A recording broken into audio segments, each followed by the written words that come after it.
Progressão dos espíritos. Pergunta 114. Os espíritos são bons ou maus por natureza, ou são os mesmos espíritos que se melhoram? Resposta: são os mesmos espíritos que se melhoram e, melhorando-se, passam de uma ordem inferior para outra mais elevada. Então temos aqui uma questão importante.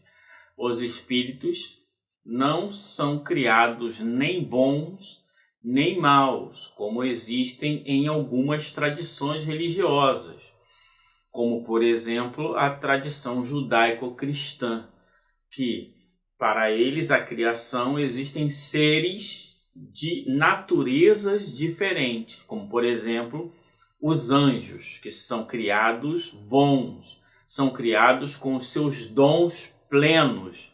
E esses dons não são adquiridos, eles são dados. Enquanto que as almas, elas são criadas com alguns dons, outros sim, outros não. Então existe essa diferença, né? Então os anjos têm serafim, querubim, tronos, dominações, virtudes, etc.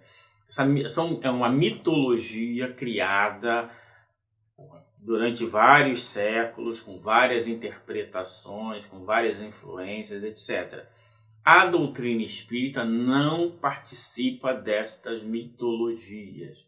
Para a doutrina espírita, existem dois elementos constitutivos do universo: espírito e matéria. Então, tudo que não é matéria é espírito, e todos os espíritos têm a mesma natureza.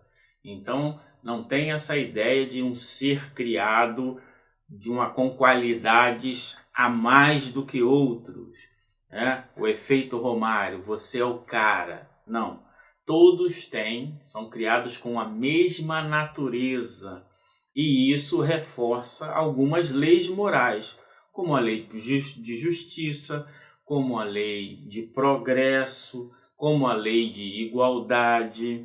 Então, todas essas leis, elas fundamentam e reforçam a ideia de que todos os seres são criados com a mesma natureza, com as mesmas potencialidades, com as mesmas faculdades. Então, não existe distinção entre um ser e outro. A única distinção é do ponto de vista intelecto-moral, mas do ponto de vista da sua natureza, nenhum espírito é diferente de outro, nem para o bem, nem para o mal. Então, a doutrina espírita não admite a possibilidade de entidades benfazejas, cuja natureza é boa desde o início, nem de entidades malfazejas, cuja natureza é má desde o início.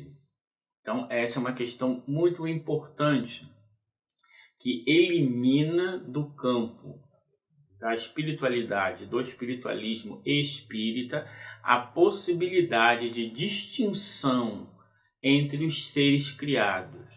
A única distinção que existe é a distinção entre espírito e matéria. Nenhuma outra distinção se faz do ponto de vista da natureza. As outras distinções aí são do campo intelecto-moral.